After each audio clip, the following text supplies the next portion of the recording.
महाराज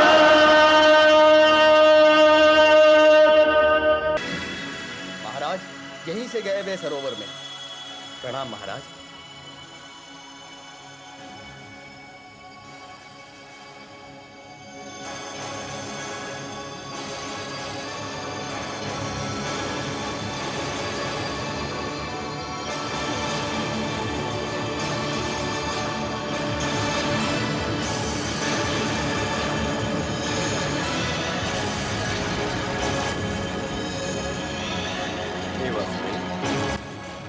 मैं विजय के इस पल में एक अनूठे आनंद के साथ साथ एक निर्दय उदासी का अनुभव भी कर रहा हूं।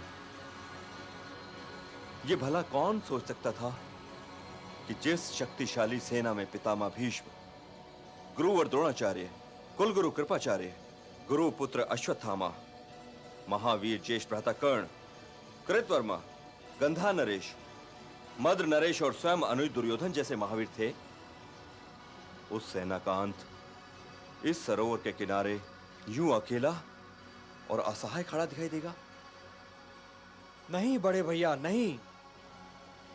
जब तक दुर्योधन जीवित है तब तक आप विजय से उतनी ही दूर हैं जितनी दूर इस युद्ध के आरंभ के दिन थे।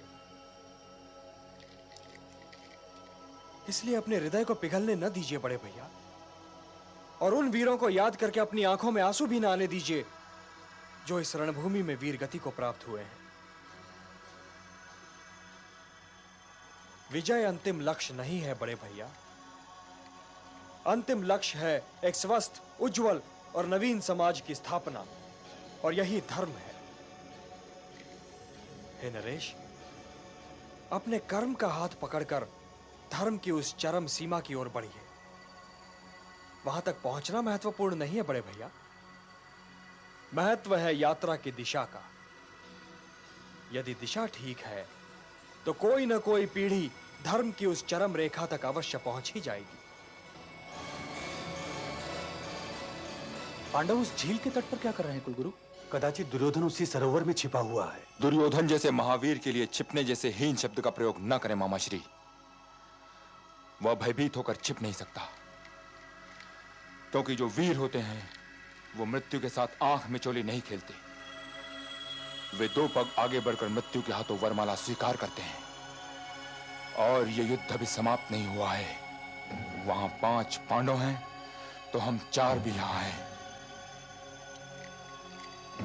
यदि दुर्योधन उस सरोवर में है तब तो निसंदेह हमें उसकी सहायता के लिए चलना चाहिए। नहीं, ऐसा करके हम उसके आत्मसम्मान को घायल नहीं कर सकते, और वो भी एक ऐसी घड़ी में जब वो अपने जीवन का अंतिम युद्ध करने जा रहा है। हे कृतवर्मा, दुर्योधन जैसे योद्धा हर युग में जन्म नहीं लेते। हाँ, यदि पांडवों ने कायरता दिखलाई और वे सब के सब उस पर टूट पड़े तो हम अवश्य अपने राजा, अपने प्रधान सेनापति की सहायता के लिए युद्ध की इस चिता में कूद पड़ेंगे। अश्वत्थामा ठीक कह रहा है कृतवर्मा, यहीं रुके प्रतीक्षा करो। दुर्योधन जानता है कि हम तीनों जीवित हैं। यदि उसे हमारी सहायता की आवश्यकता होगी तो अवश्य पुकारेगा। हे मधुसूदन, दुर्योधन ने अपनी माया से सरोवर के जल को स्थिर कर दिया है। आखिर तक ने ठीक ही कहा था, वो यहीं विश्राम कर रहा है। महादेव की सौगंध, यदि आज उसकी सहायता के लिए स्वयं इंद्र भी अपना वज्र लेकर आ जाएं, तो मैं उन्हें भी देख लूंगा। अरे अरे बड़े भैया, इंद्र ने आपका क्या बिगाड़ा है? उन्होंने तो इस धर्म युद्ध में आपकी सहायता ही की है। यदि अंगराज कर्ण से उनका कवच और कुंडल वो भिक्षा में मांगकर न ले गए होते तो अंगराज कर्ण का वध असंभव था।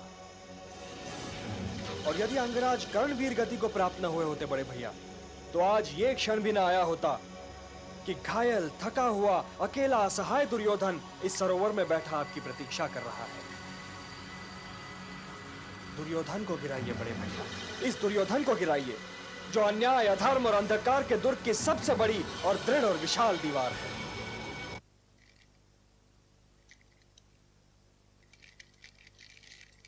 हे अनुज दुर्योधन,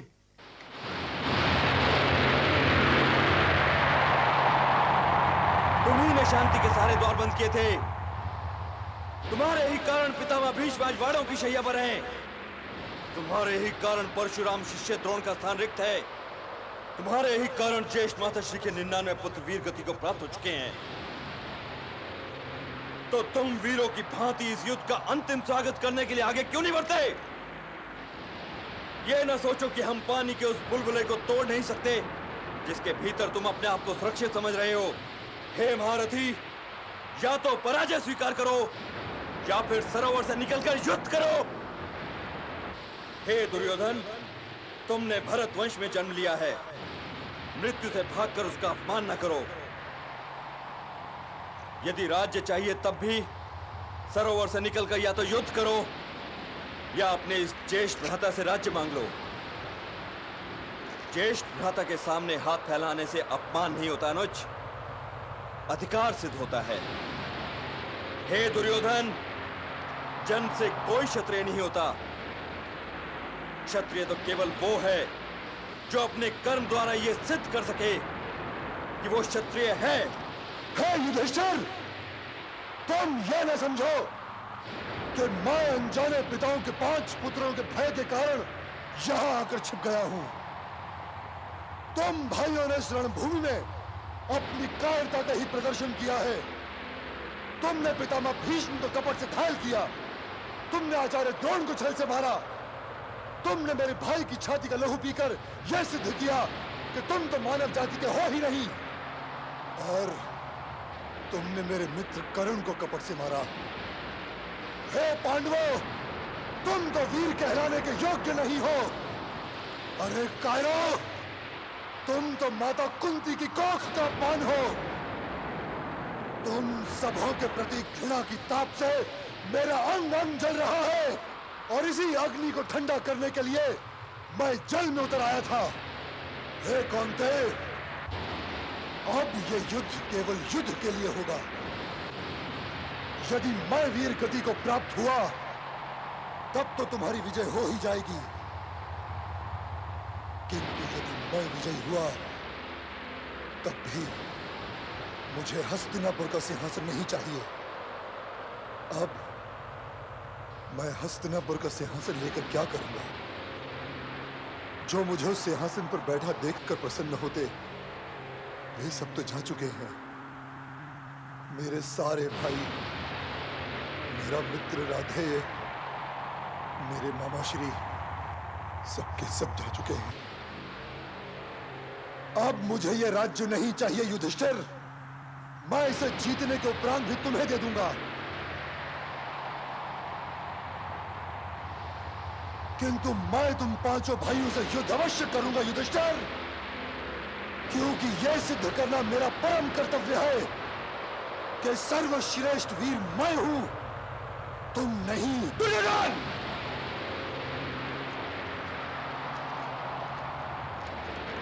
ये तुम नहीं बोल रहे हो दुर्योधन, ये तुम्हारी पराजय बोल रही है।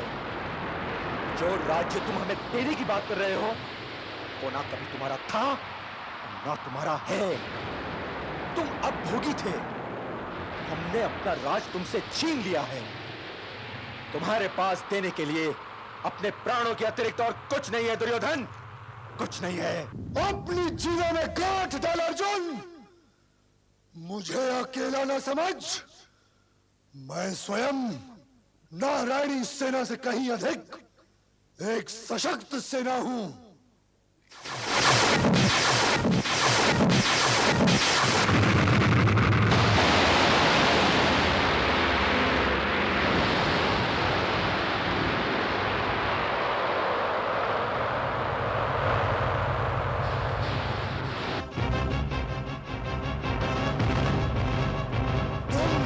सचमुच कायर हो। तुम सब के सब अस्त्र शस्त्र से लैस हो और मैं निहत्था हूं, घायल हूं और थका हुआ हूं। अपने 99 भाइयों के शव उठा चुका हूं। राधे जैसे मित्र का दाह संस्कार कर चुका हूं। गुरु द्रोण का शव उठा चुका हूं। मामा श्री शकुनी का शव उठा चुका हूं। इतने आदरणीय और प्रिय शव उठाकर मेरे कंधे टूट चुके हैं। परंतु है वासुदेव, अपने महारथियों से कहो कि मैं भयभीत नहीं हूं। मेरा अभिमन्यु भी अकेला था दुर्योधन, मेरा अभिमन्यु भी निहत्था था, मेरा अभिमन्यु भी घायल था, मेरा अभिमन्यु भी थका हुआ था दुर्योधन। हाँ, परंतु युद्ध के आरंभ में नहीं, वार्तालाप में समय नष्ट न कीजिए भ्राताश्री। मुझे ये बताइए कि आप सब कायर मुझसे एक साथ युद्ध करेंगे या अलग अलग? हे अनुज, मैं ये जानकर अति प्रसन्न हुआ कि तुम कायर नहीं हो।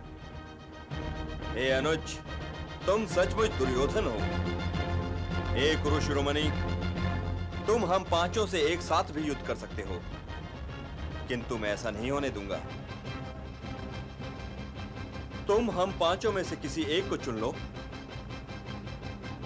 और मैं तुम्हें वचन देता हूं कि यदि तुमने उसे परास्त कर दिया तो मैं पराजय स्वीकार कर लूंगा। हे अनुज, तुम अपने लिए शस्त्र भी चुन लो और प्रतिद्वंद्वी भी। हे ज्येष्ठ भ्राताश्री, आप वास्तव में उतने अकुशल नहीं जितना मैं समझा करता था। मैं गदा युद्ध करूंगा। किससे? मारना तो मुझे तुम पांचों भाइयों को ही है। जो पहले मरना चाहे वो सामने आ जाए।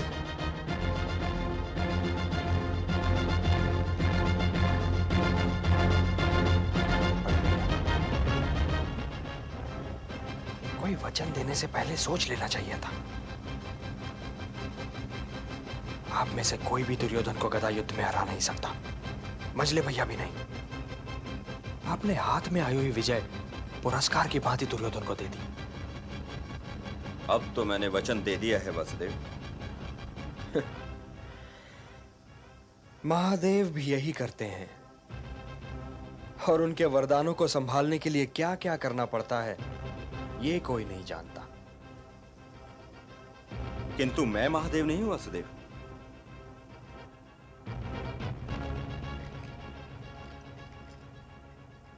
मैं इस दुर्योधन को मार मार के वीर गति की प्राप्ति के मार्ग की ओर भेज दूंगा।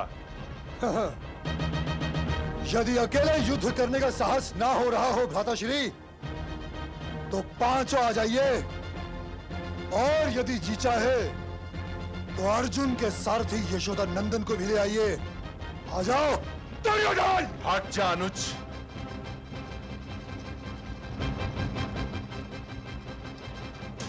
हाँ नहीं मुझे, तेरे अतिरिक्त तेरे भाइयों में एक भी ऐसा नहीं है जो क्षण भर के लिए भी मेरी गदा के सामने टिक सके। रुक जाओ भ्राताश्री, ये इस युद्ध का अंतिम भाग है।